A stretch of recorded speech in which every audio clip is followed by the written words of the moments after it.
Estamos de volta. Como falamos antes do intervalo, não haviam igrejas ou prédios de igreja como imaginamos hoje em dia. Mas, senhoras e senhores, você não precisa de um prédio de igreja. Aonde as pessoas se encontrarem em nome do Senhor, o Espírito de Deus está ali, não importa onde é ou qual seja a situação. A grande doutrina pentecostal que tocou esse mundo para Jesus nos anos 40, 50 e 60 e tal, tocou este mundo e começou em lojinhas de prédios. Haviam muitos poucos prédios de igreja. Eram poucos, não eram muitos, mas a maioria deles começou em tendas ou então em lojinhas embaixo de prédios. Mas isso não evitou que Deus se movesse, e Deus se moveu grandemente. E até antes desses anos, estou falando entre homens que conhecem a história melhor do que eu, os seminários e os pequenos grupos de homens e mulheres que se reuniam, iam para países para começar, sem apoio financeiro, sem denominação os apoiando. Esse foi o resultado, ou a colheita foi um resultado do Pentecoste. Nós vimos um mover sobrenatural do Espírito Santo, cheio de fé. Mas olha, quando não existiam grandes números, mas ainda assim, mas do pequeno grupo que representava a fé pentecostal nessa nação e no mundo, havia um grande número de missionários chamados por Deus para ir para a África, Índia e no mundo inteiro com o evangelho de Jesus Cristo e fizeram uma obra tremenda. E esse é o resultado do mover pentecostal e foi aí que ele nasceu. Isso se encaixa com o propósito do batismo, o propósito do derramar com o Espírito Santo, que é a colheita, que é esse toque sobrenatural para abrir países, o coração de homens e mulheres. Foi o que vimos e era isso que estava acontecendo. E eu me lembro de ouvir a uma fita do Aaron Trotter, enquanto ele falava de ah, seu seminário. E claro, nós nem chamaríamos de seminário hoje em dia, mas eu acho que eles tinham 20 ou 30 pessoas lá. E desse grupo, desse pequeno grupo, eles abriram a África, África do Sul, a América Central. Esse é o poder do Espírito Santo operando nas pessoas quando ele tem oportunidade de fazer isso. E qual era o nome mesmo do cunhado do irmão Trotter? Garlock. O HB Garlock. Eu conheci o Garlock em Los Angeles, depois eu encontrei com ele de novo em Dallas. Acho que esse homem viu mais milagres do que qualquer outra pessoa que eu me lembre. E porque ele não era uma pessoa que ficava de brincadeira. Ele não brincava, não. E eu estou tentando lembrar agora, acredito que foi o irmão Garlock, sim, foi ele, que estava morrendo com febre da água negra. E aí, é, ele abriu a Bíblia dele, pediu ao Senhor, não me deixe morrer aqui, eu quero terminar minha obra. E ele disse que então, que viu, você vai ver seu filho e o filho dos seus filhos. E eu encontrei o neto dele, que me contou sobre essa situação. Mas então, é, se eu estou me lembrando bem, o irmão Trotter, a irmã dele, se casou com o Garlock. Verdade, mas eles estavam indo para onde ele estava, porque ele estava muito doente. E tentando chegar lá, contrataram, mas arrumaram um nativo, alguns carregadores de malas nativos para ir com eles. Eram 6 ou 7 deles, não lembro. E eles estavam tentando chegar até ele. E eles chegaram em um rio e estava cheio, certo? Eu acho que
não se machucou. E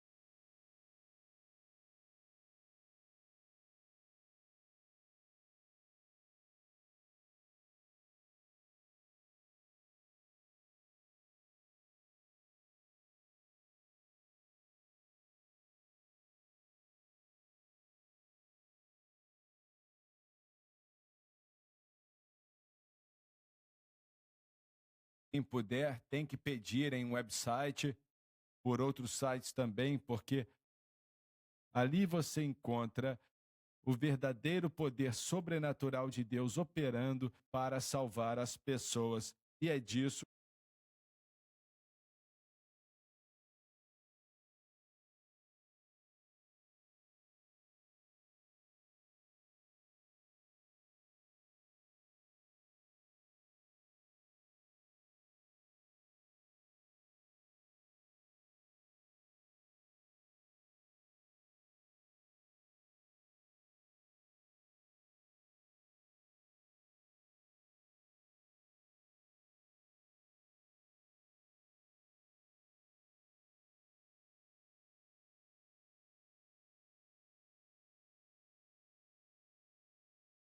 sei lá o nome do Deus deles, ou a religião deles.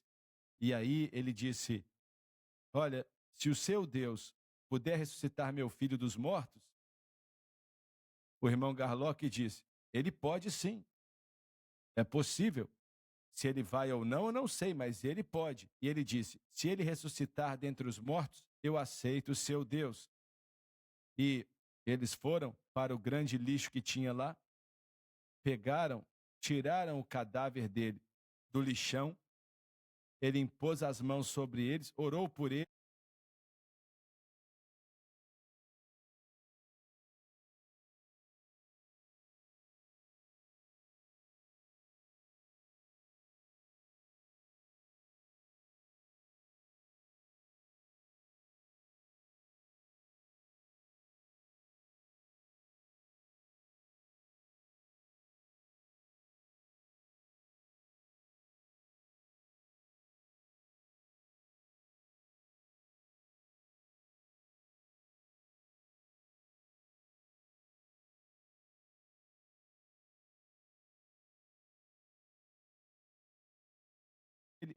e aquele menino voltou a viver. Isso está no livro? Sim, está no livro. Eu acho que li esse livro há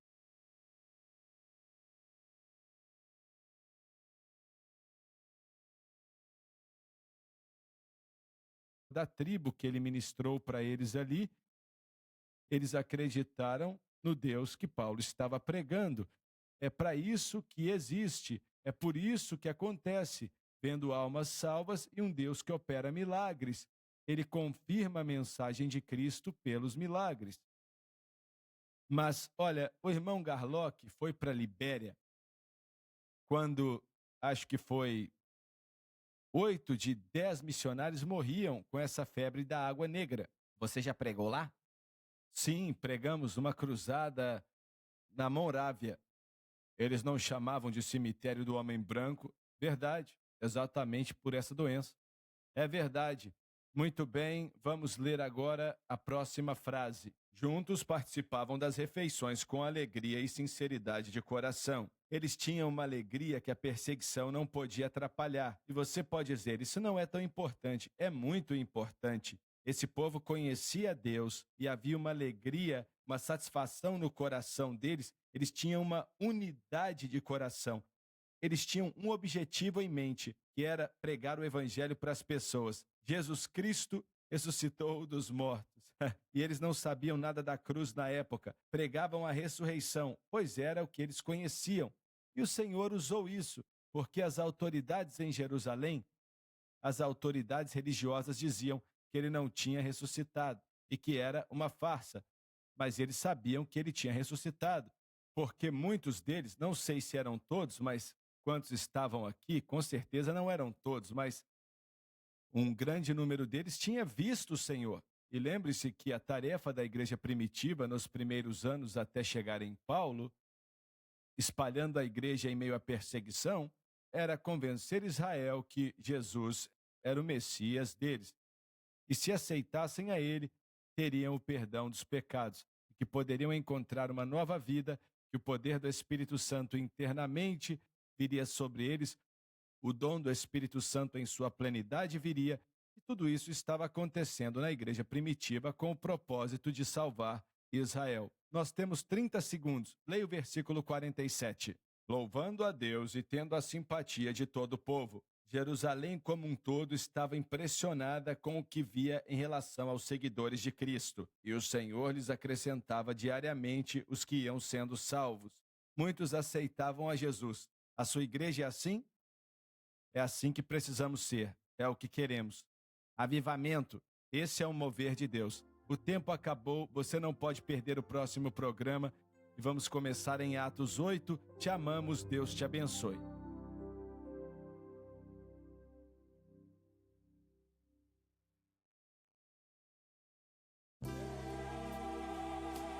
Obrigada por assistir o programa de hoje, um estudo na palavra. Assista os programas arquivados online no site sunlifetv.com.